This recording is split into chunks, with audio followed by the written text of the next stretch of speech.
네, 시청자 여러분 안녕하십니까. 오늘 현대차증권의 김현영 연구원 모셨습니다. 이분이 이제 게임, 인터넷, 그다음에 통신, 엔터 업종을 좀 커버를 하시는데 오늘 엔터 업종 집중적으로 좀 여쭤보도록 하겠습니다. 연구원님 어서 오세요. 네, 안녕하십니까. 네. 자, 그 엔데믹 이후에 보니까 뭐 콘서트 굉장히 많이 하고 굉장히 많이 합니다. 예, BTS도 뭐 1,000억을 벌었대나? 맞습니다. 뭐 이런 얘기가 많이 나오고 있습니다. 공연 합해서 이제 그 정도. 그런데 그 밸류에이션들은 절대적인 밸류에이션들은 좀 높아서 조금 조정을 받는 것 같아요. 네, 아무래도 맞습니다. 사람이 펀더멘탈도 생각해야 되지만 또 이 감정적인 게 좀 있어서 그런 모양인데 최근 동향 뭐 지금 그러면 조금 조정 받았으니까 이제부터 좀 고민해봐야 되나요? 어떻습니까? 고민해볼 만한 타이밍이 충분히 온 것 같습니다. 일단 이제 최근 한두 달 정도의 흐름을 보면은 장이 워낙 가파르게 조정을 받았었고요. 그 과정에서 이제 엔터주 또한 하락을 피해갈 수는 없었다 이렇게 보여집니다. 다만 연초 대비 주가 흐름을 봤을 때 이제 뭐 게임이나 인터넷 같은 다른 여타 성장 업종들은 오히려 주가가 큰 폭으로 하락한 반면에 엔터주들은 그래도 공교롭게도 하이브를 제외한 나머지 후발 3사들은 주가가 연초 대비로는 올라 있다라는 것입니다. 그래서 지금 이제 밸류에이션 조정이 좀 받은 상태고 2분기 실적이나 업황을 보면 아까 서두에 말씀해 주신 바와 같이 너무나도 좋습니다. 작년도에 그 높은 그 기저부담, 하이베이스라는 그 부담을 안고도 올해 시장이 30에서 40%대까지 성장이 나올 수 있기 때문에 엔터주는 이제 조정시는 분명히 담아야 되는 종목 중에 하나다 이렇게 말씀을 드리겠습니다. 자, 그러면은 이제 인플레이션 시대에 그 전반적인 성장주의 PER 멀티플, 밸류에이션은 하락할 수밖에 없고 맞습니다. 그런데 그 와중에 돈은 너무 많이 잘 벌고 있고 그래서 이게 두 개가 좀 이렇게 맞부딪히는 것 같아요. 그렇죠. 그럼 어떻게 해야 됩니까? 그러니까 사실은 이제 똑같은 성장주라고 하더라도 인플레이션으로 인해서 비용 증가 우려가 있는 기업, 그러면서 비용 증가 우려와 매출 상방이 막혀 있는 이 두 가지 조건이 다 있으면 사실은 최악인 거고요.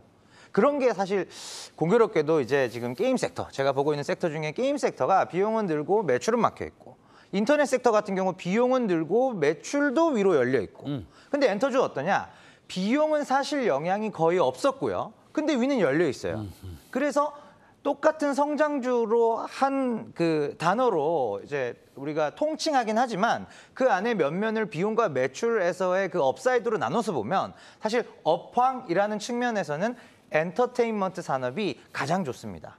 알겠습니다. 엔터테인먼트 산업이 게임보다도 좋고 인터넷보다도 좋고 그렇게 말씀하셨는데 자, 그 오프라인 공연이 이제 뭐 좀 있었어요. 많이 있었고, 있었습니다. 미국에도 있었고 일본에서도 좀 있었던 것 같고 그런데 이게 사실 오프라인 공연, 콘서트가 좀 있으면 약간 주가가 모멘텀을 조금 받기 마련이더라고요.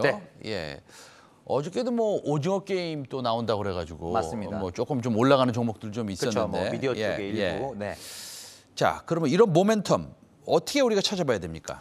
일단은 이제 엔터주 측면에서 본다면 우리가 이제 음반은 작년에도 좋았었는데 올해 조금 주춤하지 않을까 했었는데 5월 달에 역사적 고점을 또 갈아치워 버렸어요.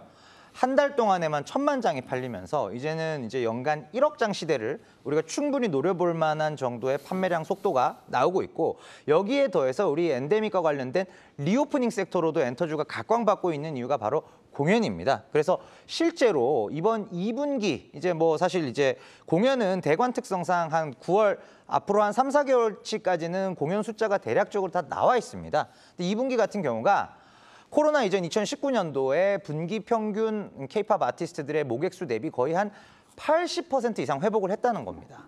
그래서 리오프닝 섹터로 여행, 뭐 카지노, 엔터가 동일하게 얘기가 되고 있지만 실질적인 수요 회복률 측면에서 봤을 때 여행 카지노하고는 결이 완전히 다르다.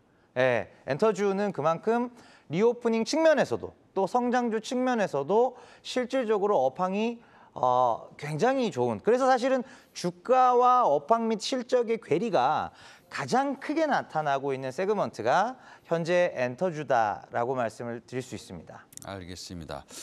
엔터주, 근데 엔터주는 뭐 콘서트 하는 것도 있지만 사실 드라마 제작 같은 것도 엔터주 아니겠습니까? 맞습니다. 그래서 이제 오징어 게임이 네. 시즌 2가 나오고 그다음에 그 요번에 그 1000만 돌파한 영화가 뭐죠? 범죄도시 2입니다. 범죄도시 2지 않습니까? 네네.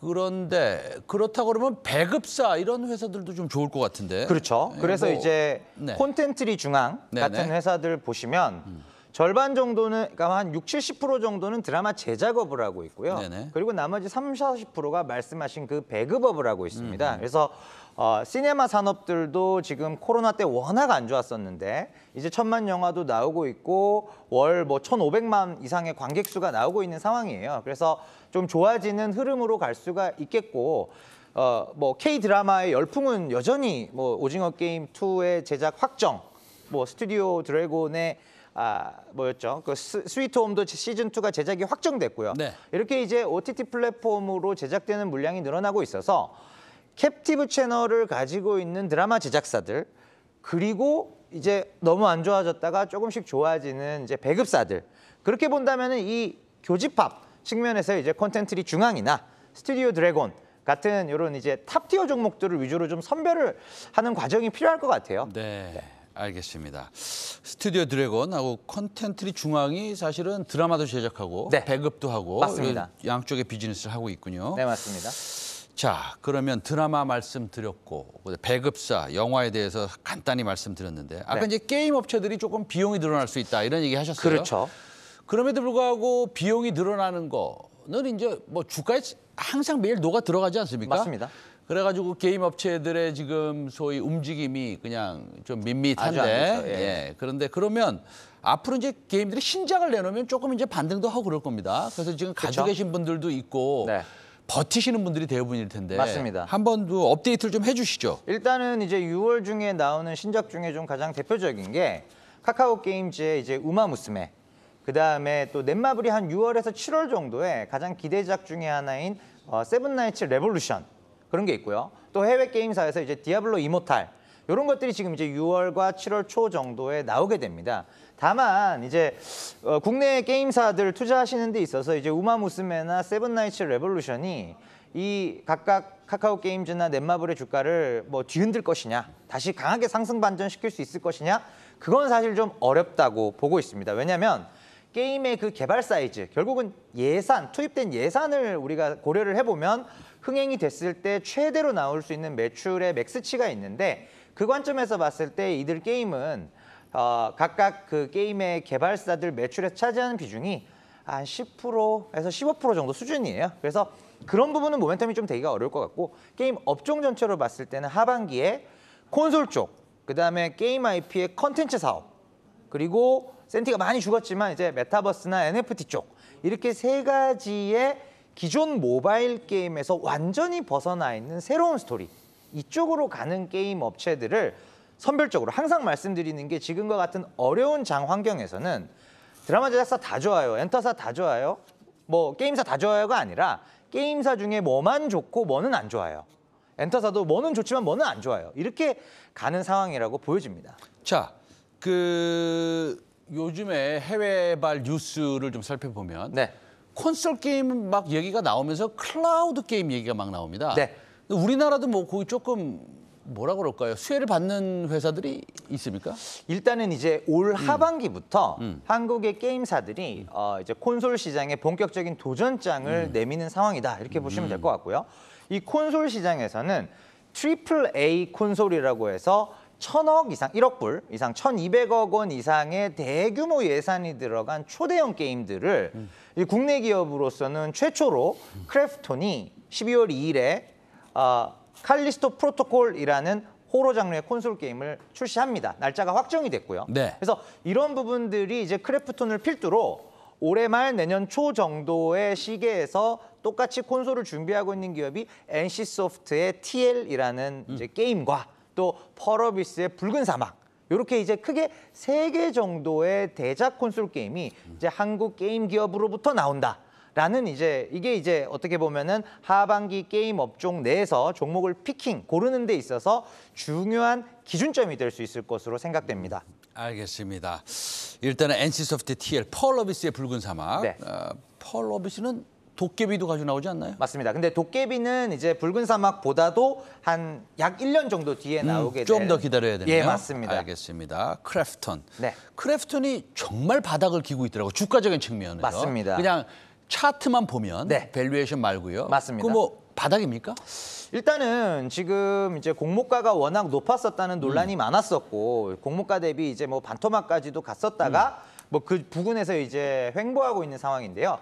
현재 2022년 올해 예상 실적 대비 PER이 20배가 안 됩니다. 지금 18배 수준 정도에 와 있어서 뭐 이 현재 주가가 뭐 완전한 락바텀이다라고 말하기는 어렵겠지만 이미 23만 원 PER 16배 수준을 2번에서 3번 정도 지지받고 다시 올라온 상황이거든요. 그렇기 때문에 굉장히 좀 바닥에 근접해 있다 이렇게 말씀드릴 수 있겠습니다. 알겠습니다. 크래프톤 외국인들이 크래프톤 굉장히 많이 좋아하더라고요. 근데. 맞습니다. 아무래도 이제 콘솔 쪽으로 새롭게 진입하는 스토리가 있고 그 와중에 이제 게임 업종 전반적으로 아까 제가 비용 우려를 말씀드렸었는데 인건비가 마케팅비가 전반적으로 올라가는 상황 속에서도 단일 게임으로 매출이 2조 가까이 나오는 배틀그라운드가 있기 때문에 이익이 너무나 단단한 거죠. 그래서 1분기 때 어닝은 오히려 서프라이즈가 나왔던 딱 2개의 게임사가 있었는데 그게 크래프톤과 NC소프트입니다. 아하, 그 외에는 다 알겠습니다. 어닝 쇼크가 나왔습니다. 최근에 리포트를 보면 네, 작은 종목을 하나 언급하셨는데 네네. 그 종목명이 조이시티입니다. 네 맞습니다. 조이시티 이거 왜 언급하셨어요? 일단은 이제 탐방을 다녀와서 이제 네. 부표를 쓴 거고요. 네네. 일단 지금 중소형 게임주들에 대해서는 현재 투자자들의 센티멘트가 안 좋습니다. 지금 볼 필요가 없다 이고 그 리포트에서 제가 말씀드리고 싶은 부분은 2분기까지는 실적이 좀 부진할 것으로 보여져요. 다만 이제 3분기부터 4분기에 걸쳐서 신작이 한 2개 정도가 나오게 되는데요. 그 2종 신작의 성과가 일단은 이제 소위 말하는 평타 이상일 가능성이 상당히 있어 보이고 또 비용적인 측면에서 마케팅 에이전시, 해외 마케팅 에이전시 쪽에 나가던 그 수수료, 대규모 수수료가 4분기부터는 비용에서 빠지게 되거든요. 기계적으로 좀 수익성과 영업이익이 강하게 회복되는 국면이 이제 4분기부터 나올 수가 있어서 중소형주 현재는 관심이 없으시지만 관심 종목 정도로 이제 등록을 해두고 조금 체크를 하시면서 4분기 때 좋아지는 그림에 좀 베팅할 수 있는 종목인 것 같아서 소개를 드렸습니다. 알겠습니다. 자, 그러면 정리 좀 한번 해볼게요. 네. 우리가 이제 시청자 여러분들이 너무 많은 정보를 들으면 네. 조금 약간 헛갈려 하시고 그럴 수 있죠. 예. 딱 집중적으로 우리가 오늘 말씀하고 싶은 것이 어떤 내용입니까? 일단은 제가 이제 커버리지가 좀 넓다 보니까 제가 맡고 있는 커버리지 안에서 가장 좋게 보는 종목이 무엇이냐라고 본다면은 저는 네이버 크래프톤 하이브. 네이버 크래프톤 하이브. 네. 근데 종목이 많아 보일 수 있겠지만 네네. 제가 전체 맡고 있는 커버리지 중에 한 10% 정도에 해당하는 종목 아하. 수를 얘기를 드린 겁니다. 그러니까 열에 하나 정도로 피킹을 한 게 그 세 종목 정도로 압축이 된다는 것이고 네, 김현영 연구원. 예. 네이버 크래프톤 하이브. 네. 굳이 하나를 골라야 돼요. 딱 하나만요. 네. 현재 주가 레벨에서 네, 그러면요. 딱 사야 되는데 네. 하나만 사겠다. 네네. 그러면은 사실은 크래프톤입니다. 아, 저도 속으로는 그 생각했었는데 예, 딱 그러셨어요? 맞췄네요. 예, 크래프톤입니다. 왜냐하면 주가적인 측면이 조금 안전해서 그런 거예요? 맞습니다. 뭐 일단은 이제 바닥을 한 3번 정도 지지받고 올라온 상황도 있고 또 국내 기업이 가보지 않은 길을 4분기 때 새롭게 가는 회사거든요. 콘솔 게임입니다. 네네네. 근데 이 콘솔 게임이 히트할 확률도 상당히 높은 게 NC나 펄어비스의 콘솔 게임은 어떻게 보면은 이제 국내 개발진들이 열심히 만들어서 처음으로 선보이는 작품이에요. 글로벌 시장에. 근데 반면에 크래프톤은 뭐냐면 10년 전에 이미 호러 콘솔에서 한 획을 그은 데드 스페이스라는 콘솔 게임을 대흥행시켰던 글렌 스코필드라는 개발자가 정만 그대로 크래프톤으로 옮겨서, 그러니까 사람이 똑같아요. 흥행했던 개발팀의 차기작이다. 네, 그런 관점에서 크래프톤에 알겠습니다. 대한 기대감이 높아지는 이유입니다. 제가 네. 콘솔 게임의 시장 규모를 몰라서 여쭤보는데 네네. 콘솔 게임이 온라인 게임도 있고 네네. 다 있지 않습니까? 맞습니다.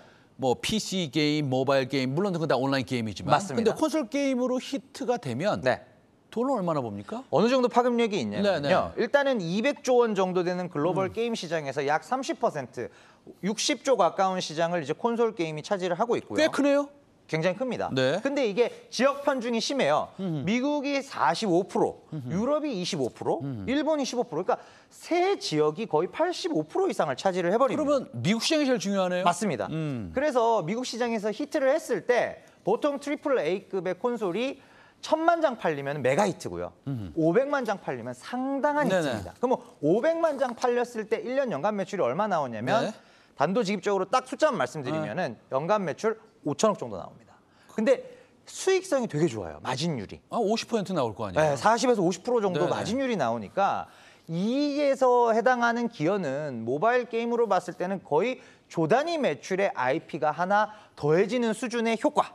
예. 알겠습니다. 이런 부분 크래프톤까지 때문에, 네. 예, 말씀 잘 들었습니다. 오늘 현대차증권 김윤영 연구원 모시고 사실은 좀 특별한 얘기 좀 들었습니다. 그리고 재밌었습니다. 그리고 굉장히 인포머티브 우리가 좀 좋은 지식을 얻었습니다. 자, 오늘 너무 감사드리고요. 크래프톤 우리가 좀 신경 써서 보도록 하겠습니다. 네. 감사합니다. 감사합니다. 예.